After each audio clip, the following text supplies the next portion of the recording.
La tua narrazione, il fatto è che continuano a insistere che non sono toccate le falde sotto i pozzi del Lavassone. Io lo so perché io lavoro all'ASPE, però al ponte di Viadana, alle Fontanelle, la falda continua, Castiglione Olona, la falda continua, a Zacchetto dove c'era la ferrovia che non c'è più.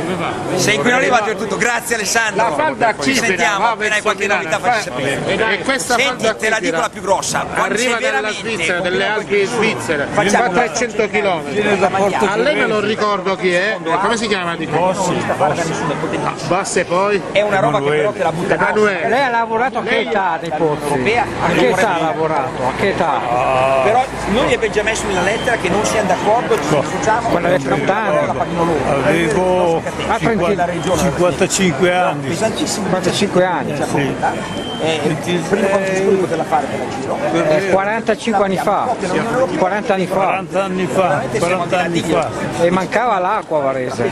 Eh sì, Varese in quel momento era appena passato L'abusivo lo stesso. dall'acquedotto privato, era passato all'acquedotto pubblico, cioè l'Astra. Io sono stato il primo direttore. Naturalmente in quei periodi l'acqua era scarsa, mi ricordo che dovevamo razionare l'acqua di notte per poter avere i serbatoi pieni alla mattina e allora abbiamo dovuto cercare disponibilità di acqua.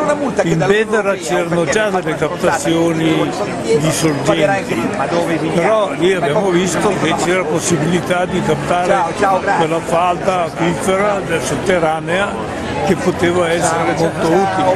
Infatti abbiamo trivellato 3 pozzi, mi pare, non ricordo più bene, 3 pozzi che hanno salvato un po' l'acquedotto. Dopo io non so più cosa hanno fatto d'altro, ma mi pare che hanno trivellato altri pozzi e che continuano comunque. È una falda ricchissima che va protetta, che va tutelata. Va lasciata tranquilla. Non riusciamo ad Va lasciata così com'è, bisogna fare come facevano in Svizzera, che creavano delle zone di protezione dove non si può fare assolutamente niente. È un parco naturale. Se invece di acqua fosse petrolio l'avrebbero recintata, avrebbero messo lì le guardie armate, chissà cosa avrebbero fatto. Dicono tanto è acqua e credono che non valga niente, invece l'acqua oggi vale e varrà sempre di più in avvenire. Quindi il suo consiglio è di non toccare niente. Per me assolutamente. No, qualcuno ha fatto un grafico a colori della nostra valle martoriata. Cosa ci vendiamo a Varese? Ci vendiamo il corso o ci vendiamo nel futuro l'acqua? Ci vendiamo la sabbia? Varese è un posto da turismo, lo è sempre stato, 100 anni fa era il turismo di Milano. Peccato che qualcuno ha cominciato a fare danni all'ambiente, vedo cava Rainer, cava Femar, 133.000 metri cubi di rifiuti tossici, quasi tutti, provenienti dalla Svizzera, li hanno catati. Una volta ce n'è uno che voleva fare il finanziere serio, ha visto che quello che tornava dalla Svizzera non era un camion vuoto ma era pieno di rifiuti. Cava Rainer, 1.800.000, quello che c'è dentro non possiamo più neanche scoprirlo. Hanno deciso di buttarci sopra la sabbia all'arsenico, perché le sabbie in zona sono piene di arsenico, che tirano fuori dal tunnel. E chi paga? Noi, 46 milioni di euro. Ma il ferro de testa per me, ma il massimo è qua. Vedete quel piccolo insignificante buchino? L'hanno fatto gli abusivi. E sotto ci sono le falde dell'acqua di Varese. Le falde prossime verso sud sono a Saronno, peccato che siano inquinate, ma è ragionevole, dico io, mettersi a scavare, dare il permesso lo stesso abusivo di scavare sopra la falda, quando tutti sanno, io insegno ecologia, insegno anche scienza dei suoli, abbiamo un esperto di scienza dei suoli qua, il professor Puricelli, se io tolgo il terreno, che lì non è mai saturo perché sotto c'è la sabbia, tolgo l'unico filtro possibile fatto di piccoli pezzettini di terra, per cui se butto sopra che una vagonata di medicine non va dentro in falda niente, perché è fatto in modo che fa da filtro. Questi signori per scavare prima tolgono tutta la terra. Ma bisognava pur fare degli studi prima di dargli il permesso? No.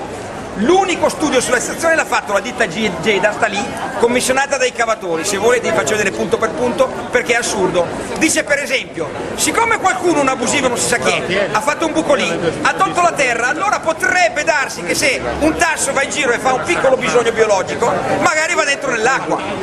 E poi sopra c'è un muro alto come questa casa. E se dal muro mi cascasse giù uno scoiattolo che non ci va nessuno e si facesse male, qui bisogna fare un recupero ambientale, e il recupero ambientale la regione a chi lo dà? Agli stessi cavatori abusivi Nidoli Talinerdi. Bel colpo, dico io, ma c'è una logica in questo, c'è solo una logica: da qui ci sono i soldi di pochi, pochissimi, di cui ci sono le nostre risorse, acqua, aria, territorio.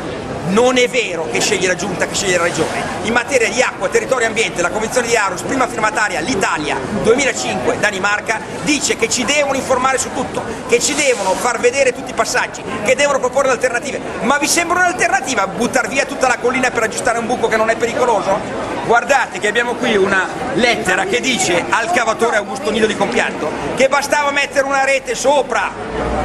Robert Nasta Marley, you can fool some people sometime, you can't fool all the people all the time. Ed ecco il consigliere Pinti che la sua memoria ce la canta. Traduciamola, Marco Pinti. Cosa dice? In dialetto. Se pescia fa per cui la gente una volta, ma mia tu c'è la gente sempre. Sempre mia. Oh. Ho visto il reposino, gliel'ho raccontata, ma ha mandato a ranare anche a me e mi ha detto, ma certo, le sta il ca, quella che le in giù, quello che c'ha fai da nele, Santucci, no? A più di mia dire se non mi mettono in galera, lei quella che dice che mi vuole la religione della mia, sono tan belle, vuoi sempre regiun, vuoi parli e mi avuto in qui voglia, dopo volai di discorso e fui da ne. Ma sarà mica formigone.